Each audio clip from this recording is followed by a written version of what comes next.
We joined the super legit crew before the show as Josh Spence uses Josh Tariff's home lighting as an excuse to dredge up a grudge. I have to say, I've been noticing this the whole time, Tariff. You have more lighting on the ceiling of your room than I have in my house. Yeah. Like, I keep looking at it and I'm like, that's man, a is that like a Santa gym? Clarita Like, house, that's actually, so well yes. lit. It's crazy. Yeah. Oh, That- wait. You ready? Hold on.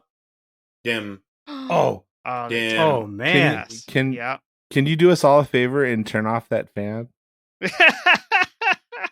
It's really annoying some of us, and they hate you for it. Can you have each of the lights kind of blink off and on at different times throughout? And I figured I'd tell you now than have someone blindside you years after the fact of your fan going that your fan is secretly annoying. Is it making now. a noise?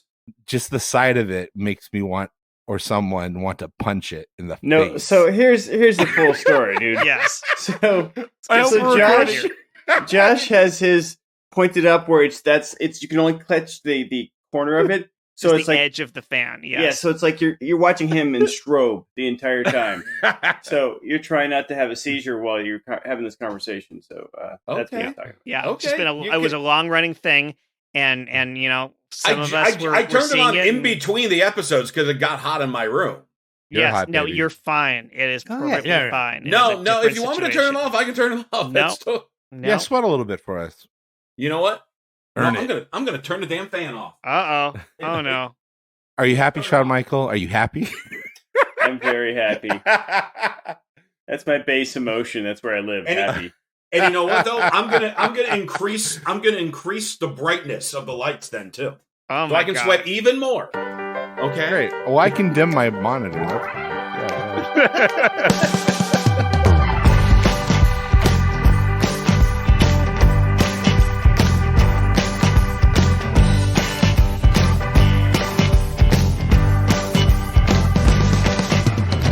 Welcome back, everyone, to another episode of the Super Legit Podcast. I am your host, Jet Kaufman, and Where's we your have- co-host? Where's your co-host? oh my God, where is my co-host? Hanging I'm out with looking Ali around the Maher. That's what screen. he's doing.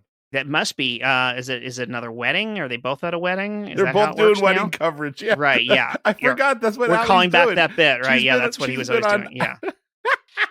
Yeah. So no Michael Heiman this week, and we've got. You know, we were joking about this beforehand that we have a small crew. We have 6 people, which is a lot of Oh, people shit. for a normal podcast. But for us, that somehow seems like a small number now. It's crazy. I know we had the premise was going to be just like a check-in, but I also do have a hypothetical question for you guys when you're ready. It just popped up. Great. Well, let me just introduce everyone real quick, Just and then I change want the to hear this plans. hypothetical. I know. Yes. I'm so sorry. I'm a dick. We've got Sean Michael Boozer. Hello. We have Josh Spence, who with the hypothetical coming up. I'm Stephen C. James. We've got Chris Compton. I'm Josh Spence. We have Chris Sanders. Hi. And then we've got the return of Josh Tariff. Hey, Josh, how are you? I'm Chris Sanders. All right. We have the bit fully or almost completely done. Fantastic. So, Josh Spence, you had you had a hypothetical question you want to throw out here. I want to hear it. What do Right. you got? I do want to do the check-in as well and see how everybody's doing. Yeah, we were going to do a because I special missed check-in episode, but the last recording, and I love you guys way too much, so I always got to see how everyone's doing. let's check in on your question. Yes. Oh, thank you, buddy. Ooh, well played. Michael Heiman gets married. I know it Okay. already sounds hypothetical, but This is roll science with me. fiction episode, Yeah. right? Where are you in the wedding? Are you part of the wedding party? And if so, what part of the wedding party? If you're not, where are you seating? Oh my gosh. Because he has like 4 first dates this week, right? One Yeah. of them could be his next potential bride. Absolutely. We have to That's true. plan for this. But also, Michael Heiman has like more friends than anybody I know. He's everyone's best friend. Right. So I have to assume that there's no way I rank up into his actual wedding party. Like that guy has friends going back to high school who are still really tight with him. Like there's no way there's room in that wedding party for me. Question to your answer. Yes. He was one of the best men at your wedding. Yeah, he was one of my Doesn't yeah. he, if so facto, owe you one? No, because even my Bullshit. official No, if I best make you the man best didn't man- even have me in his wedding party. So like, You yeah, gotta return the favor. Yeah, best man is a relative term. Yes. Yes. It's not the best man on earth. It's Right. the best Oh. man I can find. Best available Oh. man. Yeah. Yeah. Yes. And I still Yeah. came in second, Jet. I barely knew you at the time. We were How crazy we were like is that? 6 months in. How crazy Yes. is that? Yeah. Oh my God, our history. Maybe it was a year in. I don't know. But yes, we'd already been doing an improv a lot together. No, that was a serious question in my mind. Absolutely. I don't think I would be a groomsman for Michael Heiman, but I feel like I might have a shot at being hired to be the MC. Oh. And my wedding gift to him would be a discounted rate. Yeah. Yeah. of $2 million. Right. Our- Instead of 2.5, it'd be 2 even. Yeah. That's a big discount. The DJ at my wedding was our previous guest, Lydia Nelson's then husband, Javi. That So jerk. yeah, keeping I'd it say all in the family. But great DJ. The DJ at our wedding was indirectly Steve Jobs. In that it was a single playlist on an iPod. And if you want to know whether R.I.P. I've been married in the 2 digit years, I said iPod.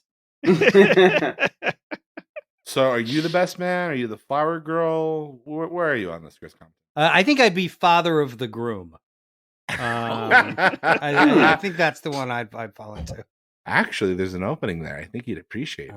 Oh, sweet. Oh, Great. I took a gamble. I think, as far as my my duties in the wedding, I think if someone had already RSVP'd and at the last minute they had to pull out, I think he might call me and send me a text like, "Hey, what are you doing Saturday night?" I'm like, "I don't know, what's going on?" He's like, "Hey, I'm Podcast getting married." program. I'm like, "All right, well, what do they order?" He's like, "The steak and the fish." I'm like, "Well, can we change it to the chicken and the fish?" I'm in.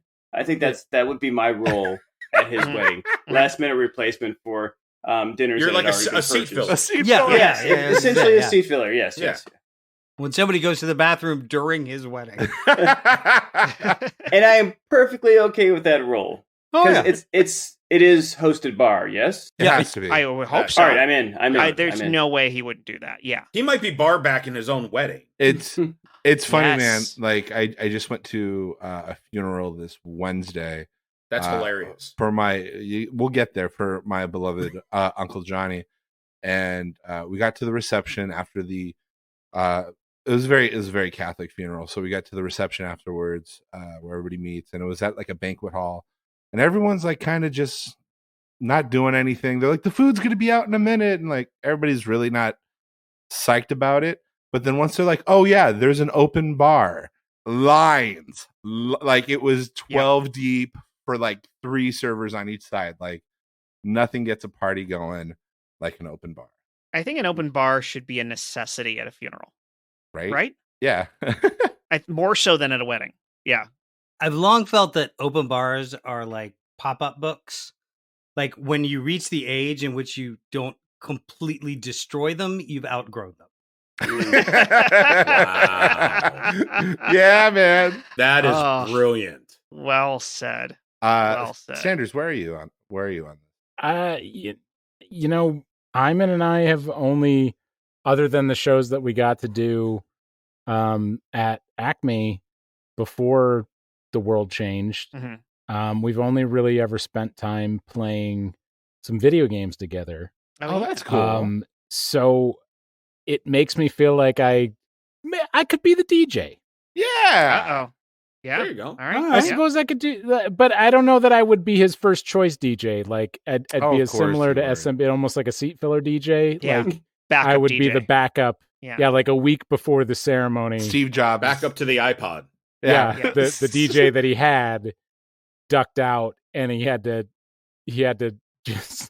Just I really hope you still got those turntables. Is there such a thing as a better wedding DJ? Like whatever wedding DJ you wind up with is someone who is also a wedding DJ. Like I met my friend Malia when she and her husband got married. They had a DJ. And she's like, "Look, there's only one thing I want. All I want is for you not to play the electric slide. All right, like that's it. Like it's a wedding. It's in Western Pennsylvania. Like it's whatever. But just like all I want is just don't play the electric slide." And they have the wedding, and God damn it, they play the goddamned electric slide. It's like, what the, like, how uncreative are you? Fucking thing You I can't asked. just not play this one goddamn. That was why we're like, you know what? How about a machine that we told what to do 2 weeks ago? That's the solution. In his defense, it might have been that thing too. Also for DJs, it might have been like the equivalent to saying, "Don't think about an elephant." That's all he Oh, could I do. thought about now. Oh, yeah. But there was Hey. that period of time in wedding music, even though there's not an official genre of, wedding songs, there absolutely is a genre of songs that end up becoming only ever played at weddings. Oh yeah, Specifically the songs like Chicken Dance. the Cha-Cha Slide, Chicken Dance, those kind of things. The songs where they tell you what the fuck to do. Yeah. That like, well, I mean, they're not. I guess they're not only played at weddings, but they're only played at Achy breaky heart. large. Yeah, also social like gatherings. a high school prom or whatever. Yeah. Yeah. Nowhere else, like nobody wants to be told how No. to fucking move while driving their car. Right. I don't even want to be told how to dance. Like, dude, I can dance. I can dance very well. But if Really? you tell me what to do, Prove like, it. I've been hired for movies where I have to dance, and they give me What? choreography, and I can't do it. And they're like, dude, we saw you dance at the audition. I'm like, yeah, when I was doing what I want. Now that you want me to do specific moves, I can't help you out. well, as a union actor, you get scale for You that. can't put SMB in a box. Super. Sir, can I ask you to step out of the vehicle real quick? As much as I would love to step out of the vehicle, I cannot. I was just about to step out of the vehicle. Now that you've asked me to, I absolutely not. I can't. I physically cannot get out of the car. Okay. Yeah. No, I know your type. All right. Let's try this another way. Oh, my type. You know my type, do you? Yeah. Yeah. Partner, you need help up there? Is he not getting out of the car? He's not. Hold on real quick. I'm going to try the training. I'm going to try the training thing we did. You remember the training thing? Hold on real quick I here. can All come right. back you up. I can go. Is he? All right, go ahead. I don't need the backup yet. I don't need the backup cop yet. I'm All right. right Okay. here. All right. All right, sir. So you guys are ganging I'm up just on me, saying, huh? I know the type. Yeah. No, we both know the again type. with the type. Again with the type. Yeah. You know Yeah. your No, they type. gave us the 6 types in training, and this is type B. So anyway. You don't know me. You just think you know me. Okay. Okay. All right. No, you're absolutely right. I don't know you. And you know what? I'm just going to ask you, sir, to stay in that seat right there. Keep your door closed and You just know sit what? there. Just and one do second. not- I'm going to hop over into the passenger seat. Okay. That's all right. Yeah. I was going to stay in this seat, and then I felt the move. I had to move. You outfoxed me there. I got to give you credit for that one. That's not the direction I expected this way. Okay. All right. So apparently you don't know my type, do partner, you, officer? Partner. Yeah, I'm ready to go. You need me? I may need you here because this guy's wily. This is not going how the training will taught us. One minute. Let me put my pants on. All right, you got it. Oh, partners, am I right? Wait, Am I is right? that a threat? That was like a thinly veiled threat, wasn't it? What is happening? Yeah, Belts and I just don't agree. Hey, look here, pal. Huh? You Yeah? don't talk to my partner that way. Yeah, I know your type. You're He one thought of he knew them. my type. You're one of them dancers, aren't you? I can dance. I can boogie. I can cut a rug. I can shake a leg. I can bust a move. Yes. All right, partner, I'm gonna need to talk to you over here for a second. Yeah. Right, you just What is it? I have no idea what you just said. No, that was just a bunch of like jive talk or something. No, I don't know what in the scheme of his training, and every time I've encountered this on the street, whenever I go to them and I accuse them of being a dancer, that's when they crumble. They're never actually dancing. Yeah, no, but then this guy actually just knew all these phrases and all these I don't know what half of that meant. For all I know, it was gibberish, or maybe it was actually. Is he actually assaulting carpets? I don't know. It's just and Like he said, cut a rug. All right, you let's go back at him with that. Let's go back. Okay, Let's find out. Okay, we need to go in the 5, car. 6, When I search 7, all right. 8. Yes, you're back. Yeah, you know what? Okay. Yeah, I need you to step out of the vehicle, and we need to search your car for knives and sharp objects. What, officer? Which is who's my primary on this one? that's me. I'm the primary here, and he's my partner. Okay, can you tell partner we've come to an agreement that I am following orders only from you? Oh, all right. Okay. Hold on one second. Let's just. Hey, partner. For some reason, he's not taking you. I don't know what it is. I don't know. No, if it's I know. something That's why I offend told him. you. Oh, okay, fine. Go back. Just go back and just say what I just said. All right. Yes. Oh no, you We got need it. to search the vehicle for sharp I'm cons- objects or anything. Are we just whiffing this right here? Now listen, officer, you're reckless and wild. You need to be paired with someone who's grounded and going to keep you in place. Meet officer partner. You two are going to work together. Hang on, I gotta put my pants on. Cut back. Okay. All right. So we gotta search your vehicle. Gentlemen, as you can see, I'm now in the back seat, and I'm wedged into this baby car seat. Yeah. So, good luck getting me out of here now, fellas. I couldn't get out of here if I tried. We'll search the front.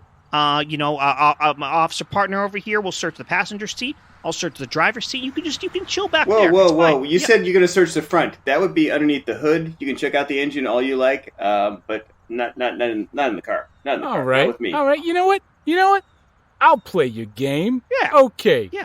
Let me just. Could you pop the hood for me? From the car Good seat. one. Let me just Good one. stretch. Get out with my big toe. There you go. Oh my God! The guy's Wow. got dancer legs. Absolutely. Yeah, I knew it. Honey, is it just me, or is this the most boring episode of Cops you've ever watched? Second. Legit. Legit.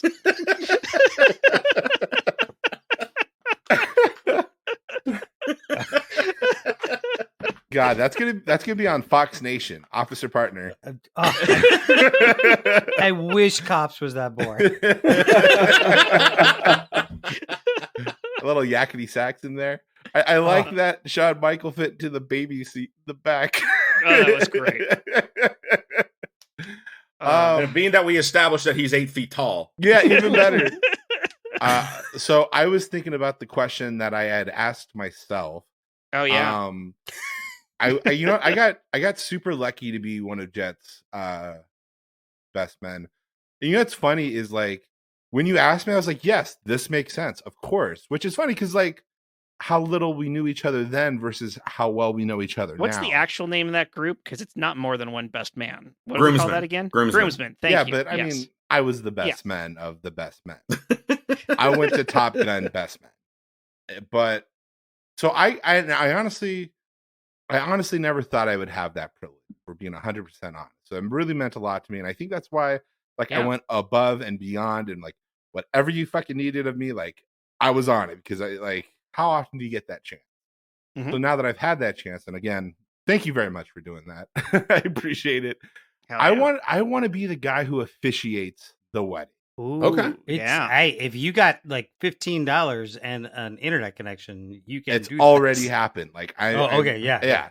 Like I'm gonna make that offer to Heiman. I'm not gonna wait for him to ask me. I'm going after him. I will say, if you do it like the Church of Universal Life, not only can you sign up, you can pick your title. Oh, really? Wow. So, for example, I am a Ooh. Monsignor. Can I be Space But you Lord? have a whole menu of religious titles you can. Oh, pick so from. they're predetermined. You can't just make up your own. But, I mean, I don't know. At this point, they may have an open field in there. And it's gonna be a real shock to him, because he wants like a thoroughly like traditional Jewish wedding, and I have no idea what I'm gonna do for him. Nope. You're perfect for it. It's gonna be a dealer's choice wedding. All right, back to the real question. Sorry, Jay. Oh yeah. Well, I mean, we chatted about this because we've got this seemingly smaller group, as we talked about, and well, it seemed like another good check-in episode. So it's the classic question: does anyone do a better Joey than I do? I feel like someone in this group does a better Joey Well, I think we impression. should than throw I it do. around the horn. Okay, so everyone does a Joey impression. Is that the deal? Yeah, I'll go first. How are you Okay. doing? It's beautiful. It's Okay. a beautiful. It's almost as good as my "How you doing?" That was bad. Thank you. Yeah. Yep. Just gonna keep this pattern going. Who else can outdo us on Joey? Blimey, Governor. Okay. How you doing? Hang on, I need to do a bunch of coke. Or wait, that's Matthew Perry. Yeah. Hey, Too it's soon. probably fair. If it was Matthew Perry, it'd be, can I be any more doing? I believe it was wubba wubba wubba. Oh no, that was Downtown Julie Brown. I'm sorry, I got it wrong. Wait, I got it. Whoa.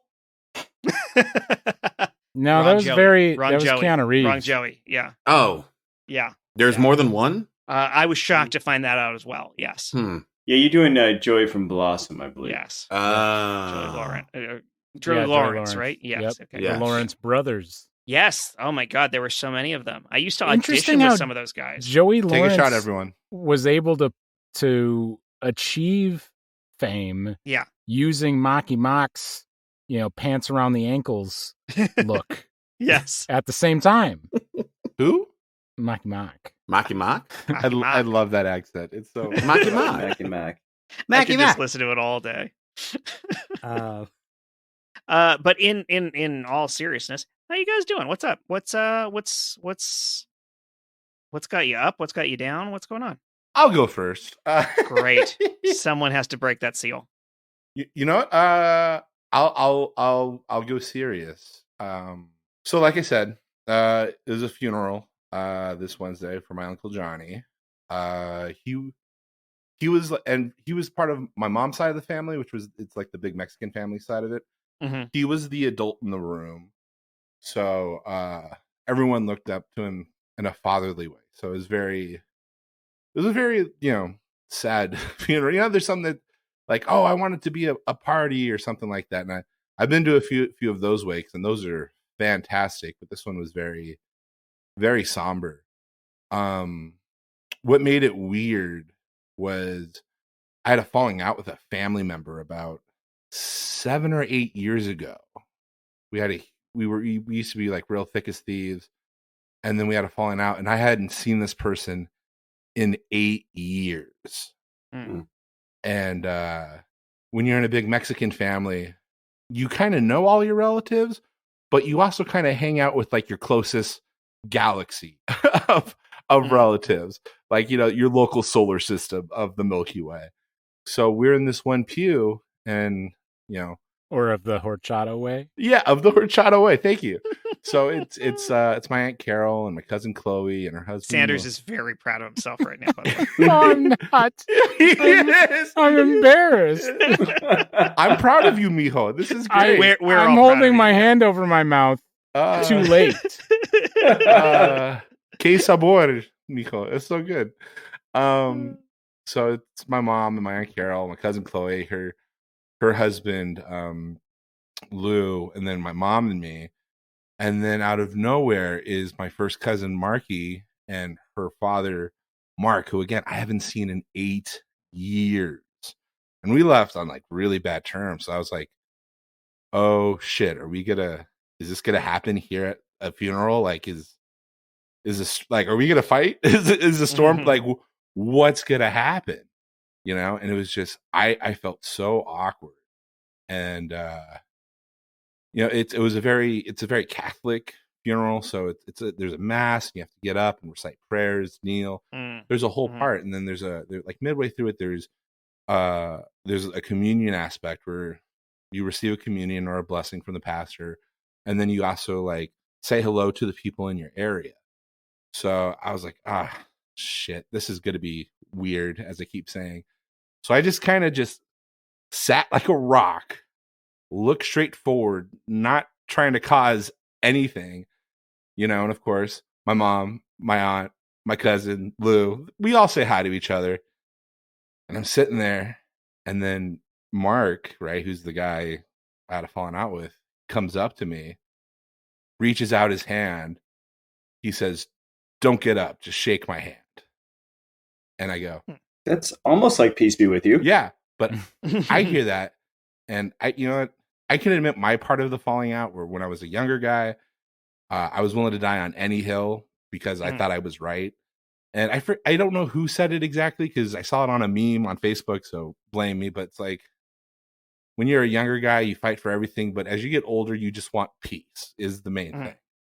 And I really don't want to fight. I really just want peace. So when he shook my hand, he's like, "You don't have to get up."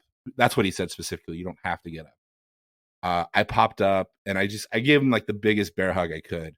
And I said, like, "Dude, 7 years has been too long. It's good to see you." I just gave him a hug, turned around, just looked straight forward, left it at that. And then he ended up sitting like in the row in front of me. And as the pastor's talking about time and passage, like I see him start breaking down. Like he starts turning super red, and you see him start visibly like crying. I was like, oh shit, did I, you know, did time heals all wounds, or I don't know. But that was a very good moment to have. And then again, during the reception, local Galaxy, we sat next to each other and had a meal, and it wasn't awkward. It really, we started clicking like no time had passed. Like both of us collectively had started busting jokes on my cousin Chloe. But it wasn't weird. We laughed at each other's jokes. Something, I guess, between two men who, I don't know if it's the manly thing, but when you say to the other man, oh yeah, he's right, he has a point, and then his like eyes kind of light up of like, oh, he agreed with me. Like you can kind of, I felt like the softest thawing of ice. So I ordered a card on Amazon, and I'm just gonna send him a card and see. Just tell him, hey man, if you still hate me or whatever, like carry that with you, but there's nothing on my end.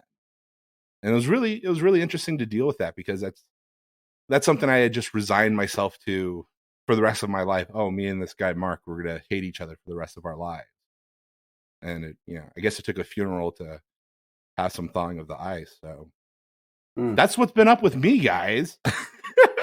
So that's awesome that you chose that you'd rather be at peace than be right. Those were your choices at that point. Yeah. No, that's a powerful grow up moment, and I think you made a very good point about that difference in maturity and age between having to fight for everything and then just wanting peace. And there's a balance there, of course, always, because like there's people who are like, who just want peace, which means they don't fight for things that need to be fought for. So like there's always like it's this awkward balance in life of the people who are like, no, I'm fine with things the way they are. But like on the other hand, it's like they're the people who fight over everything. It's like some things don't need to be a fight; they can just be dropped. And that's that maturity point of recognizing what those things are that don't need to be fought over and letting them go. Like, and noticing when it's worth fighting over them too. Yeah. Like I come from a traditional Southern Catholic family where like, the most amount of emotion shown at a funeral is by the deceased. Right. So that's like the typical realm of it. But it's like, I've seen people just like, this is the moment. And you're like, you know what? It would be the same moment outside. Like, it would be the same moment not in this funeral. Super. Dude, we've had this out 1,000 fucking times, and this is it. I'm not coming back to this again. This is do or die moment. It's Reese's Pieces, not Reese's Pieces. Is it the green wire or the red wire? Yeah, you're throwing me off. I cut the green wire or the red wire? No. We're not doing this. We're resolving one thing at a time first. It's Reese's. There's an apostrophe in the name. It's Reese, and then it's a possessive, and so the pieces belong to and what the fuck is a PC anyway? That's not a thing. Wait. Okay. Look. Fine. Reese's Pieces. Whatever you want to say. No, Reese's Pieces. This is what I'm saying. It's Reese's. Say it right, motherfucker. Look. If you want it to be Reese's Pieces instead of what it says on the thing, fine. But look, I just this. You see, the number is ticking down. Reality is not subjective here, okay? It's not about what I want it to be. It's about there was a guy named Reese, and he made a bunch of peanut butter cups, and he sold the peanut butter cups, and they're his. But why would they be pieces? They are individual things. All right, so your story is false on its front. The point is this number is getting lower. Yeah, all right? Okay. All right. No, but you don't understand. They eventually made, and this was all related to E.T. too, because they originally wanted to use M&Ms in it, but they refused, and so then they switched to Reese's, and they had to make these things. Anyway, but the point is, like, the pieces are like miniature candy-coated Reese's peanut butter cups. Not Reese's, Reese's, because there's a guy named Reese. Okay, fine. Are we going to do this here? Because that number is now in the 2 digits. We've tried to do this elsewhere. Officer Bad Cop, get in here. You're reckless and wild, and I'm tired of you always trying to make demands on candy that doesn't even matter. I'm going to pair you with someone who's going to level you out. You're paired with Officer Good Cop. Both of you guys get out there. Hey, you hungry? Can I offer you some Reese's Pieces? Fuck off. Legit. We're going to cut in here real quick. I do think we have a sponsor lined up for this episode. Michael Heiman was nice enough to get one for us, despite not being here for his co-hosting duties. But let's see what he brought us. Oh yeah, he passed it to me. I got great. I got it right here. Guys, do you need a good place for planting your seed? Well, do you yearn for a bigger and better ditch digger? But no matter what you do or what supplements you take, you just can't throw that dirt fast enough, if you know what I mean. Don't waste your time and energy trying to sow your wild oats all on your own. You need Rent-a-Hoe. That's right, don't buy it, rent it. It's exactly what you think we're talking about. Rent-a-Hoe! Take the physical labor out of establishing roots and get those seeds of yours into the ground quickly. Expeditiously, even. The spelling is really important. Rent-a-Hoe! To make some babies. Out of plants? Maybe you're unclear. Well, if you are, don't take it from me. Take it from someone who's rented many hoes, Hugh Grant. Rent-a-Hoe. We don't have a phone number. Just find us on the corner. I'm sorry, I didn't get which was there a specific corner that I should find you? Or? We'll drive out there at the end of the episode, buddy. Okay. It's sort of the idea of the corner. Yeah. It's next to Ghost Taco. It's just because I'm interested. That's all. I'm pretty sure they partner with Lowe's. Like, oh, okay. I do like that they defined that spelling was important and then did not spell anything. Which meant that it's not important to this particular product, but it is important. In general. It's in life. It's right next to the future antique shop. Yeah, it affects how people perceive you. Yes. That's funny. No matter whether or not you rent this hoe, you will be perceived in a certain way. Which that sounds like it was a commercial done by my high school guidance counselor. Who, when I was in high school, I had I basically looked like the character of Slater from Dazed and Confused. Hair like way down my back, and I had a high school guidance counselor who said to me, "What you have on the outside of your head reflects what you have on the inside of your head." Now, when he said this, what was reflecting from his head? Oh my God, I've got hair in my brain. Bright lights reflecting off of his bald head. So the word reflect, really a terrible choice. So, yeah.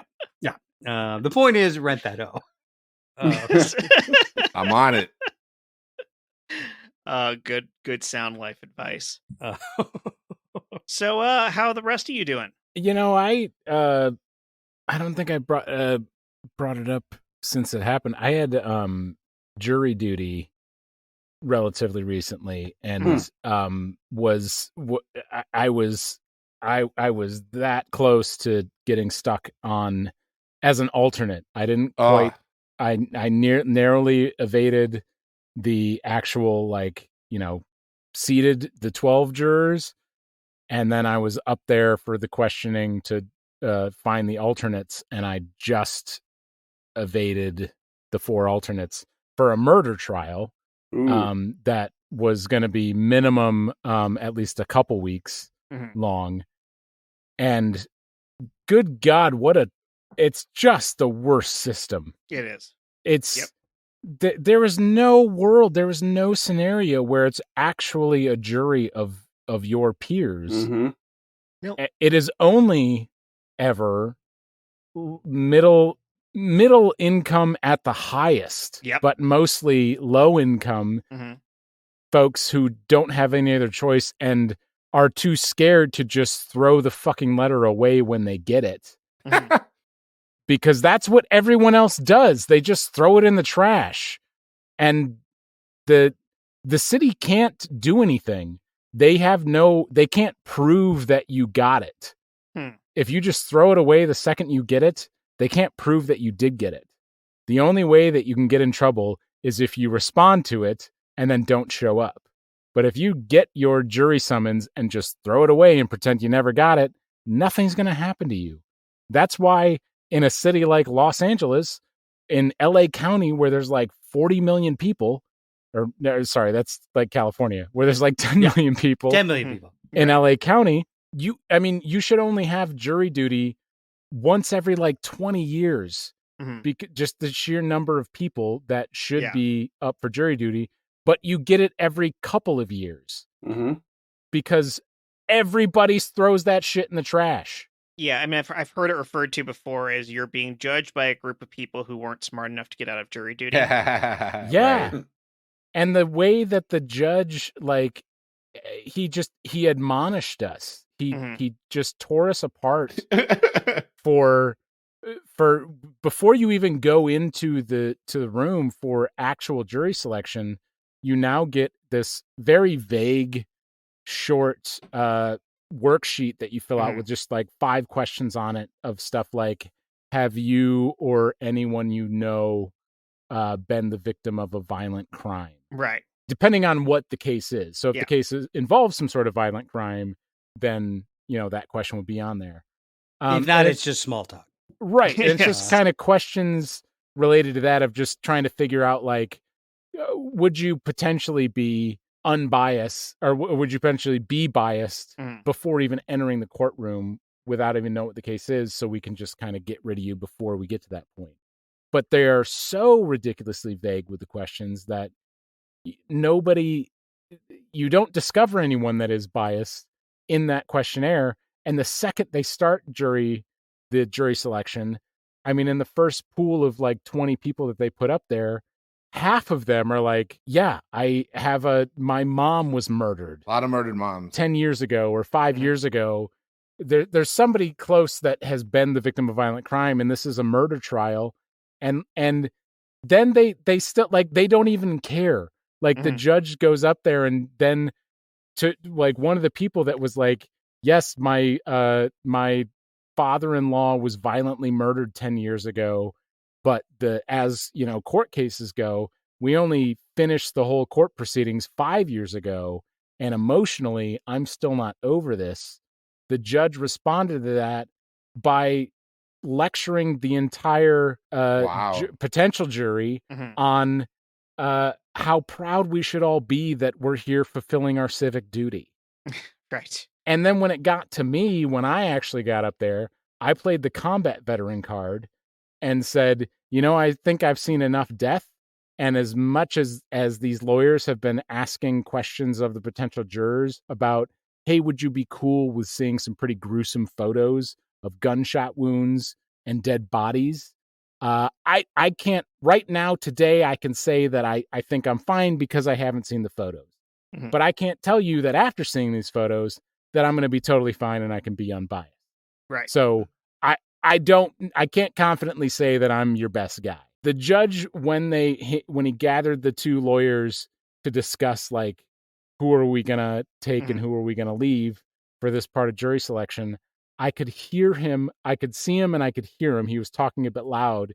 He said to the 2 lawyers, I think the vet's claim of emotional distress is a little suspect.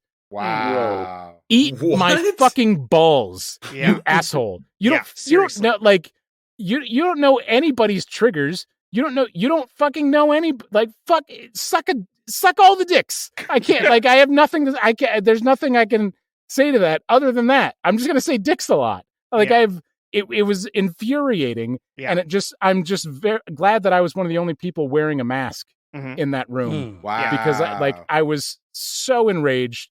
And thankfully, right after that, when they came back and they said they read the numbers of to choose from for the 4 alternates, and I was one of the 2 numbers that was not chosen. And because it would have been, I would have been held in contempt and I would have gone to jail. Because even as an alternate, you have to show up to court every day because you could be used. And let's remember that this guy's title is judge. Yeah. Like that is his job, is to be an appropriate judge of people. And this is the bullshit that you're hearing from them. Yeah. Yeah, it's a fucked up and the hoops they go through to discourage people from being aware of jury nullification, like the whole idea that you can in fact refuse to enforce a law that you think is unfair. Like they make this big deal out of trying to use every wording they can to make you think that that's not possible, when in fact that is possible. You can in fact find not guilty on the fact that you think the law is unreasonable. And if you dare mention that, not only are you like you're potentially held in contempt, you're kicked out, and they can nullify the entire jury for having heard that information.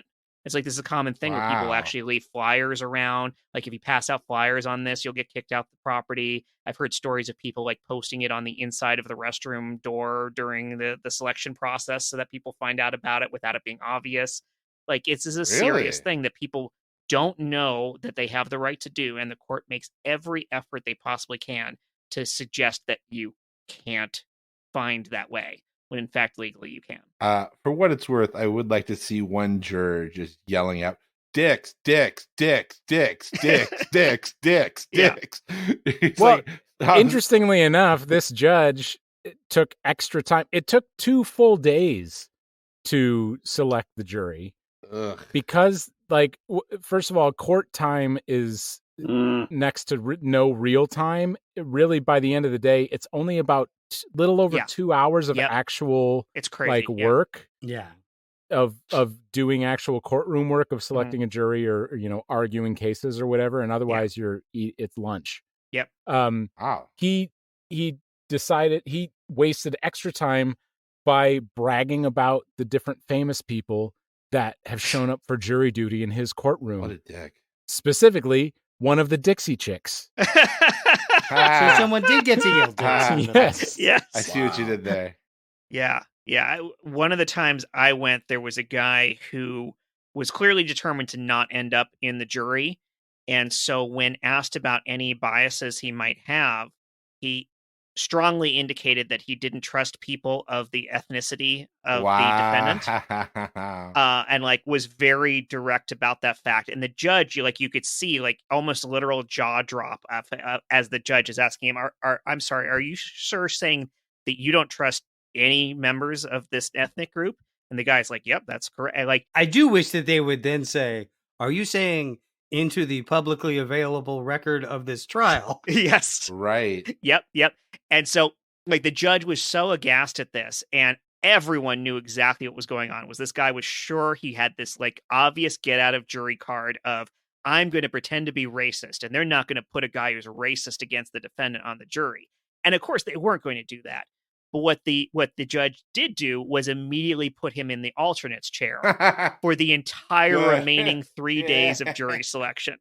So there was never a chance he was ever going to get picked, but he was forced to stay through the entire selection process, just as like a little mini punishment for that bullshit. Oh, what this judge did though, what he for a handful of the people, because I was, a couple hundred potential jurors are sent up to the room, depending on the type of case. Mm-hmm. If it's a really high profile or potentially extra sensitive case, like say child sex trafficking, then they're going to have several hundred potential jurors, because the chance of people just not being comfortable sitting as a juror for something like that is extra high. So you're going to have to go through several hundred people before you can find 12 seated jurors and then many alternates. So I was like I think I was 30s or 40s. So it was on the second day that I was then brought up, because they had already found that the first like 6 seated jurors. Several of the people that were released from the first day from the questioning, he had released them and they had left the courtroom, he looked over to the bailiff and said, let's make sure that the whatever the position is for like the jury commissioner, I think is what it is, who runs the jury system for any city. Sure. Let's make Sounds sure good that to me. the jury commissioner knows that to get them back on jury duty within the next 6 months. Super. Look, I don't care if you guys are lawyers. I don't care if you're not lawyers. It just seems like you guys want to try all 31 flavors. You don't need to like logically reason your way through it. Just admit you want try them all. Hang on, let me get my pants on. Yeah, he does this. Just give a minute here. Okay, I'm sure. looking at the flavors, and rocky road here. Yeah. I'm just saying, how rocky is it? And there's no rocks is there in any it. asphalt involved? There's no rocks in it. Okay, it's not from a road. You know what? Then it how is. can you claim Oh my this? god! You I feel it's chocolate. You know it's marshmallow. You know it's. Do I know that? Do I Do know you that not beyond know that? a You reasonable just tried doubt? it. You just tried it. With all these artificial things that you guys are putting in everything these days, like, how do I know? How can I feel confident in the contents of this ice cream? Okay, so you need to try it a third time. This is what I'm saying. Oh, Just give me okay. another pig spoon. There you go. All right. There's your 40th pink. Look, if I just need to understand, if I'm going to attempt to try Right. this rainbow Superman ice cream, is there any chance at all that I or anyone I know or have ever known or potentially could know in the future could possibly, potentially, perceivably gain the powers of Superman or people who appreciate the company of people of the same sex? Are you an alien? You don't have to answer that. You don't have to I'm answer not. I'm the one asking the questions. Oh, here. it was sarcasm. He's clearly not an alien. He's not on trial here. Okay, he's not. And- I'll make it a statement. He's not an alien. He's not from Krypton. Sir, this is it's. These are a lot of assumptions that you're making. It's a and rainbow sherbet. Here, just try the rainbow sherbet. It's not. You won't. Honey, I know I was telling you earlier how boring these people are in Cops, but I'm now captivated. Look, I said it's the second most boring episode. All right, let's flip over to the most boring episode. Okay. Fudgy the Whale. Really, guys? Um, This is a Carvel, not a 31 flavor. I thought poaching was illegal in this country. It is. Yes, it's made out of real well. You got me. All right, slap the cuffs on him. No, wait, what? Yeah, I'll put my pants are already on, so here you go. Oh, wow. That was quicker than I expected. I thought this was going to take a few minutes. I don't know what to... Oh, God. And I did not memorize those Miranda rights. Oh, no. I got it. The Miranda rights. Look, if you find yourself, a 30-something single with a successful blog in New York City and kind of promiscuous, you do have the right to be arrested, but you get to remain sexy the whole time and kind of wear whatever you want. So if you want to pack a bag real quick, you can do that before we take you to the station. You're lucky he didn't go for the Samantha rights. Those are a lot more risque. Real slutty. Legit. Let's get a legit on that one. 10-4. The sad thing is we didn't find out what Cookie Puss's number was. Which, if the Beastie Boys book, I have to recommend it because it contains a chapter that is just an apology to the person that they called on the phone. That's and Frank Alt, which is like 30 years later. He's like, That's amazing. You know what? Yeah. Dick I didn't move. read the book, but in totally. the live documentary that they did, which is basically the book, which is basically them just kind of talking about the book. They do the same thing. They do that chapter. It's Yeah. I like the idea that this woman is like, but sees this like 30 years later. She's like, the mayor of New York or something. And it's like, you know what? I'm good. Thank you. Okay. That's all I was waiting for. Yeah. I will say on the jury duty thing, I had an old boss who was, she'd been a civil rights attorney before she was running this nonprofit that I was at. And she would fire you if you tried to get out of jury duty. Like if you went and you're like, no, don't worry. She's like, get your fucking ass back there. Wow. I needed you on a jury. Yeah. When I was when I was arguing cases. And that is the worst thing about the system is like last time I had jury duty, Mhm. it's like they will pay you $6 a day. Yep. And so like, yeah, who wouldn't want to get out of it? But on the other hand, it's like the people who get out of it are exactly the people who need to be there. Let me ask you this real quick. So I agree with that, especially with the money part.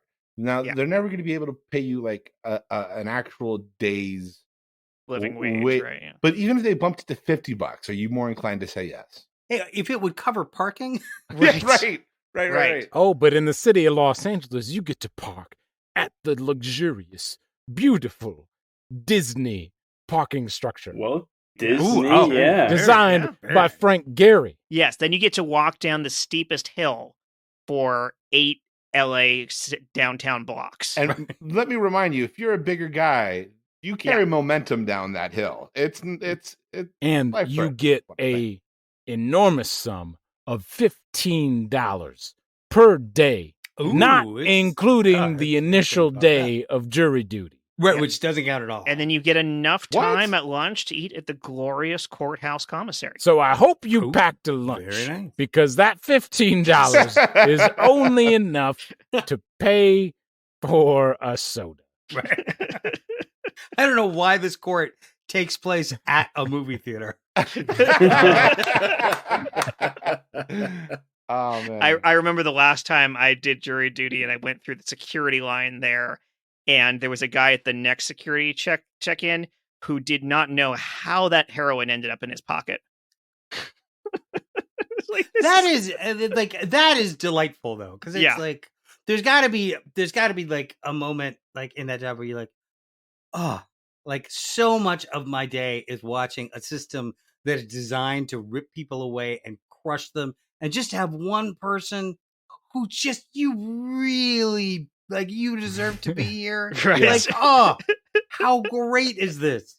For the one moment, I'm not an engine of oppression. They clearly are, because they totally let me slide just based on my appearance. Like, I dressed slightly up. I dressed business casual for my days of jury duty that I had to go in. And I have a metal right knee. I have a fully replaced titanium and hard plastic right knee. Cyborg. So any metal detector I go through is going to go off, like the metal detectors at the city courthouse. And when I walk through each day, it goes off, and the guy with the wand who's supposed to wand you when it does go off tilts his head and gives me a side eye, and I say, I have a metal knee. And both days he just goes, okay, did not wand me, just took my word for it. There is more effort made at Disneyland than that. You know, I just got one a summons for it was for No, you didn't. next week. And I put it off until the summer. But every time I get a jury summons, I'm like, this price is too high to pay just to be able to vote.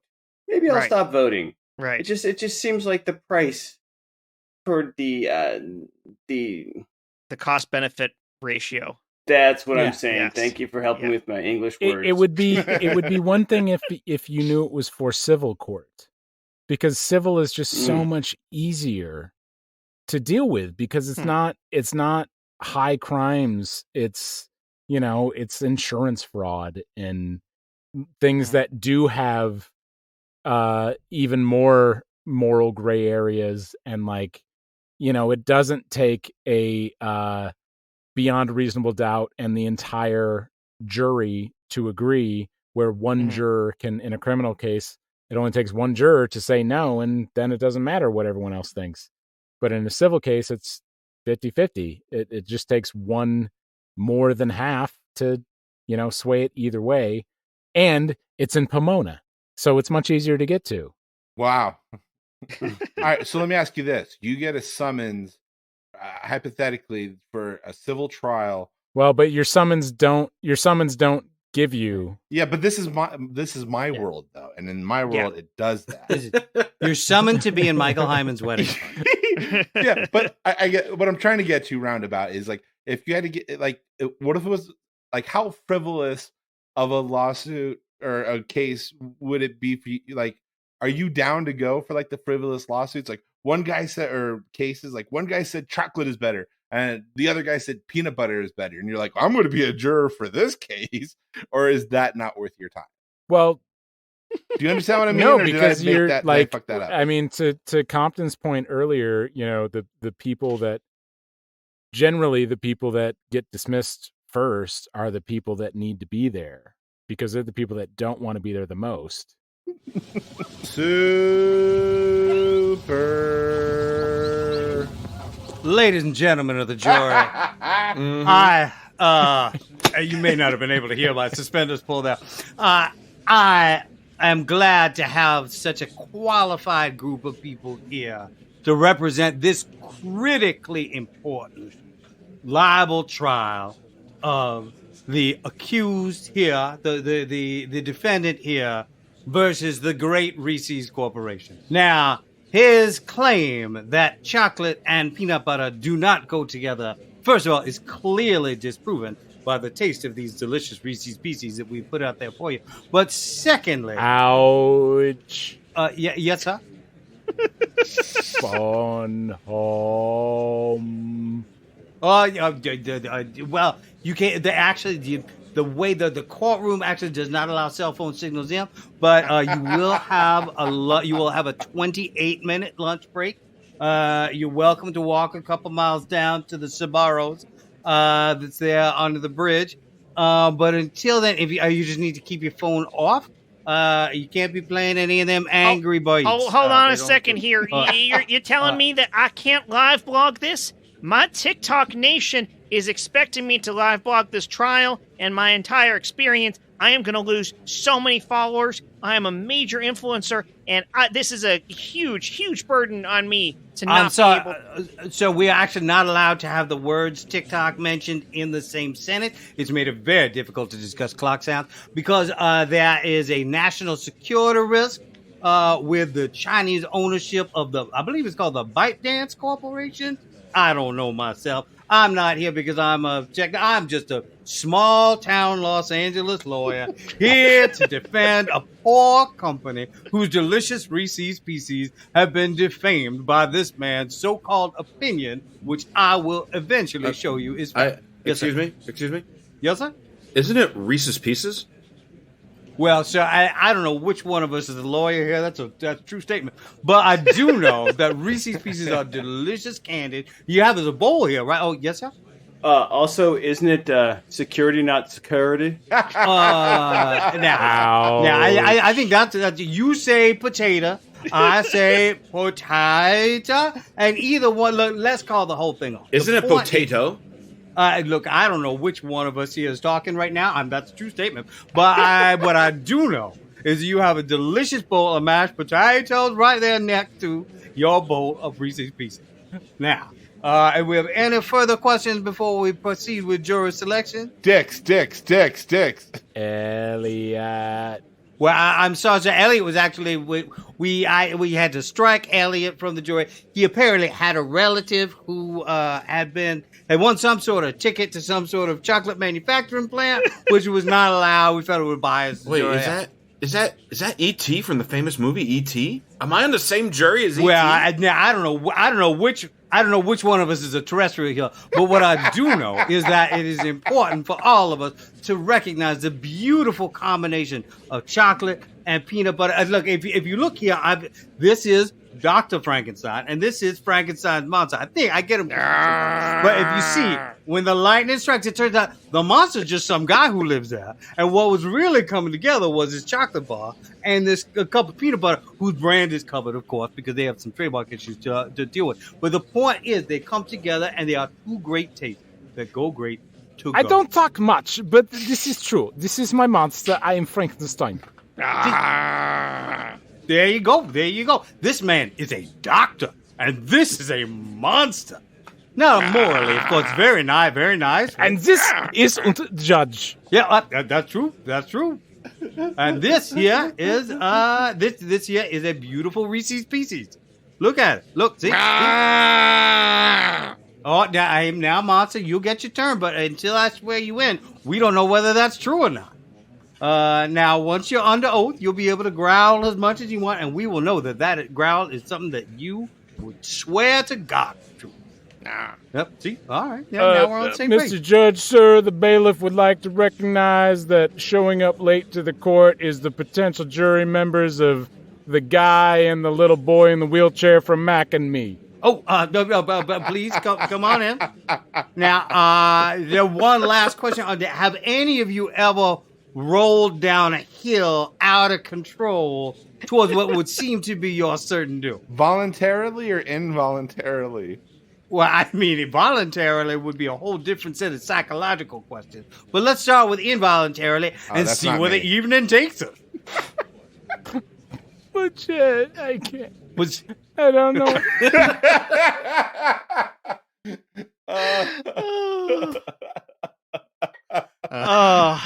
And on legit, I don't know. I think that brings this episode to a close. I'm so glad Compton's judged. I'll rest my case. Thank you, as always, to Matt Walker for our intro and outro music. This episode was hosted and edited by me, Jet Kaufman, with additional editing by Chris Sanders, co-edited and produced by Christian Heffley, and not co-hosted by anyone.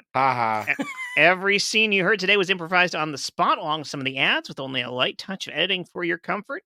If you're loving what we're doing, pause the show real quick and write us a 5-star review before you close the app. Tell a friend about us, and then you can come back and hit play again and finish the rest of the words that are coming out of my mouth. Tonight's regular cast included Josh Spence, Sean Michael Boozer, Chris's Compton and Sanders, and our special guest, Josh Tariff. Thank you for having me. Thank you for joining us again. So lovely to have you here. That's it, guys. Thank you for telling me how you were doing. Oh yeah, that's how this we wonderful started. episode of the Super Legit Podcast. Yeah, that is how we started. That was pretty good. That was pretty good. Whoa! Thank you. Hey, Jet.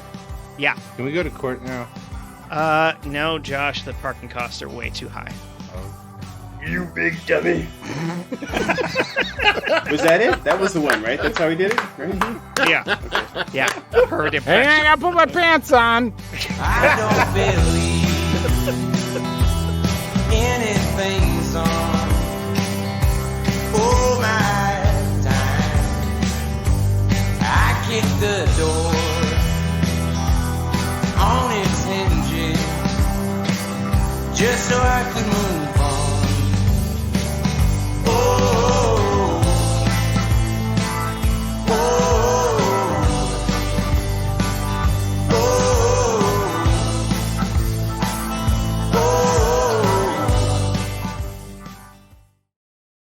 I wanted to share the story in the episode, but Steven isn't here.